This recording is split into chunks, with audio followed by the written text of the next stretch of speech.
Bom dia, meninos e meninas. Eu pedi que vocês fizessem para hoje os exercícios da apostila sobre níveis de linguagem, um assunto que nós já estamos estudando há 2 semanas. Fizemos uma parte dos exercícios na semana passada e nós ficamos de corrigir o restante hoje. Então, os exercícios que eu vou corrigir com vocês, eles estão no caderno 3, na página 87. Nós chegamos a iniciar a correção deste módulo na semana passada, mas como eu não me lembro exatamente em qual exercício nós paramos, eu vou pegar do primeiro aqui com vocês, a gente vai corrigir, não é? E vamos ver como vocês se saíram, tá certo? Eu pedi que vocês fizessem, é importante que vocês façam aí uma autoavaliação, tá? Vamos lá então. O autoclismo da retrete. Rio de Janeiro. Em 1973, fui trabalhar numa revista brasileira, editada em Lisboa. Logo no primeiro dia, tive uma amostra das deliciosas diferenças que nos separavam, a nós e aos portugueses, em matéria de língua. Houve um problema no banheiro da redação e eu disse à secretária: Isabel, por favor, chame o bombeiro para consertar a descarga da privada. Isabel franziu a testa e só entendeu as 4 primeiras palavras. Pelo visto, eu estava lhe pedindo que chamasse a banda do Corpo de Bombeiros para dar um concerto particular de marchas e dobrados na redação. Por sorte, um colega brasileiro em Lisboa, havia algum tempo e já escolado nos meandros da língua, traduziu o recado. Isabel, chame o canalizador para reparar o autoclismo da retrete. E só então o belo rosto de Isabel se iluminou. Então nós temos aqui 2 questões feitas na segunda fase da FUVEST a partir desse texto. Então a primeira questão é a seguinte: em São Paulo, entende-se por encanador o que no Rio de Janeiro se entende por bombeiro, e em Lisboa por canalizador.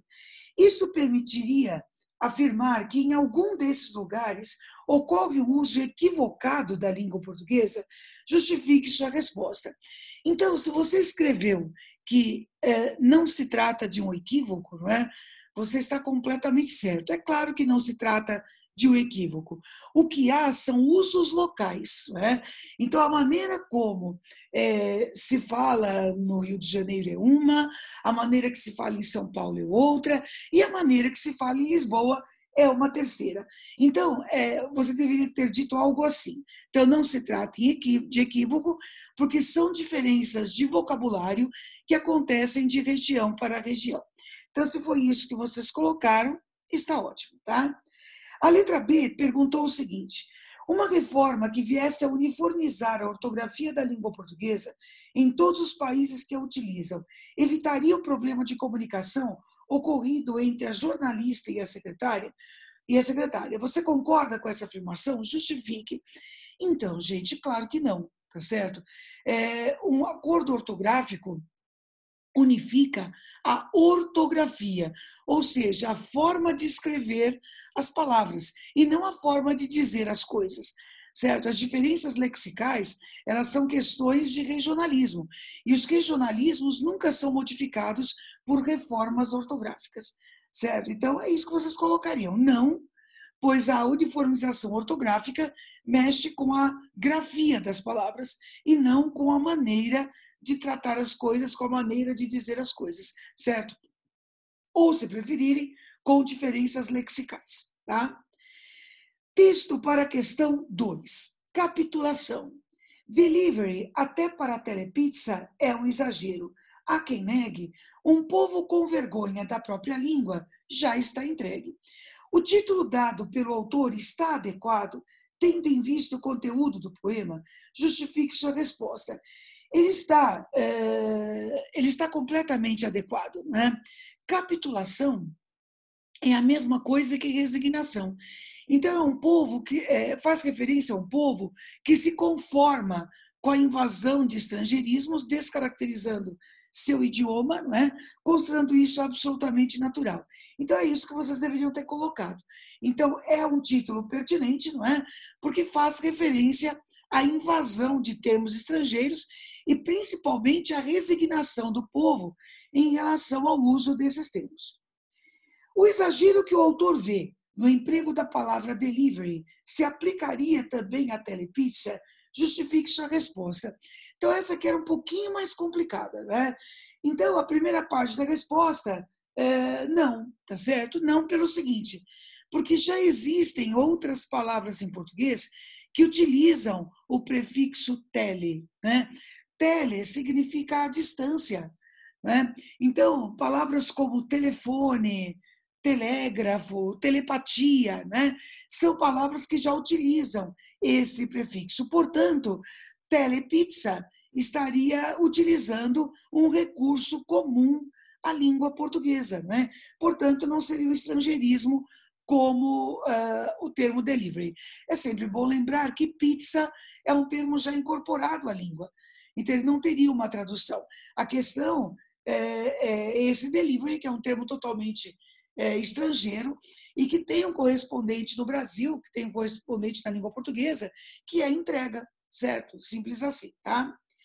Bom, aí a próxima questão, coitada da Norma, tão culta, então um diálogo assim muito bem bolado, não é? E muito bem humorado, tá certo? Como alvo aqui das questões. E a Norma, hein? O que é que tem? Você não soube? Anda mal falada. A Norma? Depois de velha? Mas ela é tão culta. Pois é, e com aquela pose toda, a mania de ditar regrinhas de bom comportamento, de corrigir todo mundo. Mas o que foi que aconteceu? Ora, o que aconteceu é que caiu a máscara da madame, né? Descobriram finalmente como ela é autoritária, elitista e preconceituosa, e pior, arbitrária, totalmente desconectada da realidade. Puxa, eu sempre achei a Norma tão correta, correta demais. Aí é que está. Era para desconfiar. Acho que demorou. Parece que até aqueles amigos que ela se orgulhava de ter no ministério andam virando a cara para ela. Ah, coitada, eu sinto pena, pois eu acho ótimo. Nunca fiquei à vontade na presença da dona, sabia? Muitas vezes aconteceu de eu ter alguma coisa importante para falar e ficar com medo. Preferiria nem abrir a boca. Isso é verdade. A Norma sempre foi difícil, tá vendo? Nem você, que é meio puxa-saco, está disposto a defender a megera. Estou sim, defendo sim. E você? Fica aí esculachando, mas até que está se expressando direitinho, do jeito que ela gosta. Eu? Você? Ah, você não viu nada, meu amigo. A gente vamos barbarizar. Então, a partir desse texto muito bem humorado, não é? Nós temos aqui esse teste do INSPER que perguntou o seguinte: o diálogo mantido pelas personagens permite uma reflexão acerca das variedades linguísticas. Considerando o contexto em que foi empregada, a passagem "a gente vamos barbarizar" indica que, se vocês colocaram a letra D de dado, vocês acertaram a resposta, não é? A variedade culta estaria perdendo o seu prestígio. A partir do momento que ele utiliza o termo "a gente vamos barbarizar", a frase, não é? Ele está jogando numa situação não necessariamente formal, né? Mas numa situação de comunicação, o emprego de desvios gramaticais. Então é isso. Então é o fato de que na linguagem falada, muitas vezes a norma culta é desprestigiada. Por isso que a resposta é mesmo a letra D. Texto para a questão 4. Cabeludinho. Quando a avó me recebeu nas férias, ela me apresentou aos amigos. Este é meu neto. Ele foi estudar no Rio e voltou de ateu. Voltou de ateu, tá? Ela disse que eu voltei de ateu. Aquela preposição deslocada me fantasiava de ateu, como quem dissesse no carnaval: aquele menino está fantasiado de palhaço. Minha avó entendia de regências verbais. Ela falava de sério, mas todo mundo riu, porque aquela preposição deslocada podia fazer de uma informação um xiste. Um xiste, pessoal, uma piada, tá? E fez. E mais, eu acho que buscar a beleza nas palavras é uma solenidade de amor. E pode ser instrumento de rir. De outra feita, no meio da pelada, o menino gritou: deselimina esse cabeludinho. Eu não deseliminei ninguém. Mas aquele verbo novo trouxe um perfume de poesia à nossa quadra. Aprendi nessas férias a brincar de palavras mais do que trabalhar com elas. Comecei a não gostar de palavra engavetada, aquela que não pode mudar de lugar. Aprendi a gostar mais das palavras pelo que elas entoam do que pelo que elas informam. Por depois ouvir um vaqueiro a cantar com saudade. Ai, morena, não me escreve que eu não sei a ler. Aquele A, preposto ao verbo ler, ao meu ouvir, ampliava a solidão do vaqueiro. No texto, o autor desenvolve uma reflexão sobre diferentes possibilidades de uso da língua e sobre os sentidos que esses usos podem produzir. A exemplo das expressões voltou de ateu, diz elimina esse, e eu não sei a ler. Com essa reflexão, o autor destaca, se vocês pensaram em colocar a letra E, perfeito, não é? A valorização da dimensão lúdica é o que o próprio autor chama de brincar com as palavras, tá? E poética presente nos usos coloquiais da linguagem. Gente, quando se utilizou o diselimina, né? No jogo de futebol, o autor achou aquilo poético, né? Trouxe assim uma beleza à quadra, né? Esse a ler ampliava a solidão do vaqueiro. O fato é, a criação das pessoas em cima da linguagem, seja dos escritores, né? Sejam essas criações que acontecem na linguagem falada, são formas mesmo de ampliar o significado que esses termos têm e principalmente de dinamizar a língua. Isso é sempre muito legal, tá? Examine a tira. Aê, brother, mandei ir encontrar tu. Chopinho hoje? Demorou. 20 horas lá. Demorou. 22h50 lá. Homem legenda ataca no Rio de Janeiro. Agora preste atenção à pergunta. Bastante comum na fala coloquial, o modo de se empregar o pronome na fala da personagem maneiro encontrar tu, ou também ocorre em, veja, a questão, gente, não é qual que está certa, qual que está errada, qual que está da norma culta, ou qual que utiliza a linguagem falada. Ele diz que é a maneira de empregar o pronome. Então, como assim? Encontrar tu. Usou-se um pronome reto com função de objeto.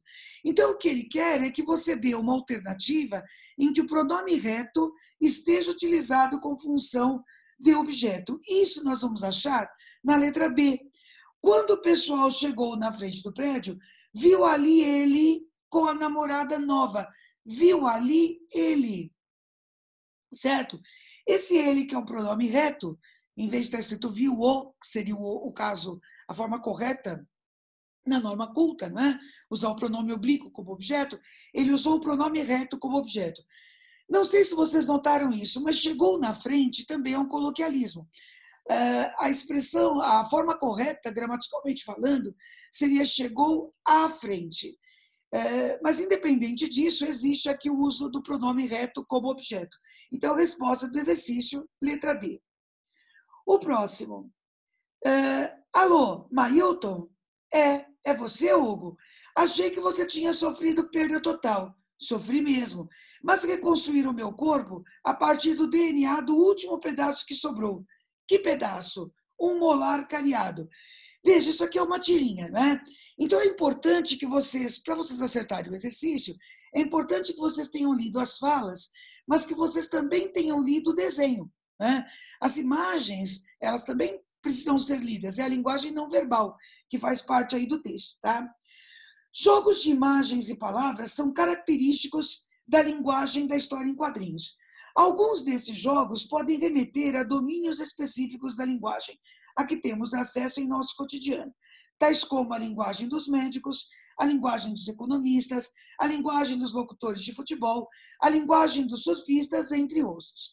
É o que ocorre na tira de Laerte acima apresentada. Transcreva as passagens da tira que remetem a domínios específicos e explique que domínios são esses. Aliás, a utilização dessas expressões que remetem a domínios específicos, isso colabora para que a gente entenda o humor da tira. Então, quais vocês deveriam ter colocado? Perda total, por exemplo. Perda total faz referência à linguagem utilizada por companhias de seguros.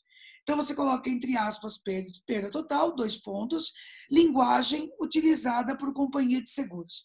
A outra é esse pedaço aqui, reconstruir o meu corpo a partir do DNA. Essa é uma linguagem utilizada pela biogenética também. Se vocês quisessem ter colocado que tem a ver com a medicina, né? Que tem a ver com a biologia, também daria para aceitar, viu? Mas biogenética é uma expressão mais específica. E a outra é molar cariado, né? Talvez a mais fácil de todas, a mais conhecida, né? Molar cariado, referência à área da odontologia. Então, daria para aceitar, daria para vocês colocarem que se refere à linguagem dos dentistas ou à área de odontologia. Então, são essas três expressões: perda total, reconstruir o meu corpo a partir do DNA e molar cariado. Letra B. Levando em consideração as relações entre imagens e palavras, identifique um momento de humor na tira e explique como é produzido.